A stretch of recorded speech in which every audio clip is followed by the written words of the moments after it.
د لوی او بخښونکی خدای په نامه ګرځېدونکی غر. لیکوال منوچهر چمولی، ژباړن محب الرحمن محب. ونه وه یو اوښ وه، هغه ډېر لوی و. نور ټول اوښان یو بوکام لري، خو د هغې دوه وه. اوښ په هغه ډېر ویاړېده. هغه له نورو اوښانو لرې ګرځېده. یوه ورځ په دښته کې د شګو طوفان وسو. هر ځای شګو او خاورو نیولې وه. اوښ ویده وه. هغه کوم ملګری نه درلود چې هغه ویښ کړي، نو هغه د طوفان پر مهال ویده پاتې شو. تر هغې ترې شګې راچاپېرې شوې وې چې یوازې دوه بوکامونه یې لیدل کېدل. لږ وروسته د دښتې دوه کشپونه راغلل. له یو بل سره د سیالۍ لپاره په دې بوکامونه پورته ښکته تګ راتګ پیل کړل. ناڅاپه اوښ ویښ شو او له ځمکه راپورته شو او ولاړ شو. کشپونه هېرېدلي ول. داسې یې چغې وهلې، منډه کړه، دا یوه ګرځېدونکی غر دی. بله ورځ ډېره یوه سوځونکی لمر و. اوښ یوه نږدې جهیر ته لاړ چې هغه هوا واخلي. اوبو ته ورګډ شو او په اوبو کې وړاندې لامبو وهله. یوازې یې بوکامونه لیدل کېدل. دوه چنګښې راغلې او پاس پرې پورته شوې.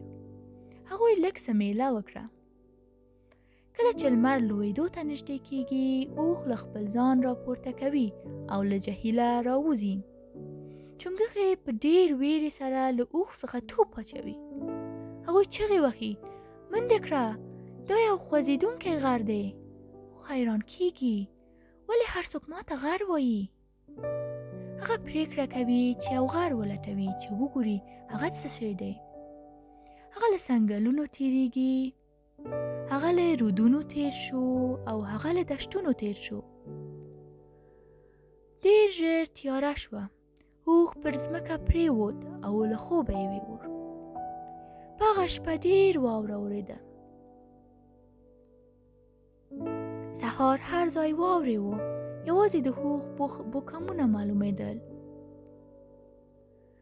دوه موږکان راغلل. هغه د اوښ په بوکامونو ځغاستل. د اوښ شا وخرېده او اوښ راویښ شو. هغه ځان را پورته کړل او له ځمکې جګ شو. موږکان په ویرې لرې وځغاستل. هغوی چغې وهلې، منډه کړه، دا یو خوځېدونکی غر دی. هغه مهال اوښ ناڅاپه په خپل مخ کې د راټولې شوې واورې غونډۍ ولیدله. هغه وژړل، اوه زما خدایه، څومره لوی اوښ دی. پای. موږ د درخت دانش په کتابتون کې ډېره په زړه پورې او ښکلې کتابونه او کیسې لرو.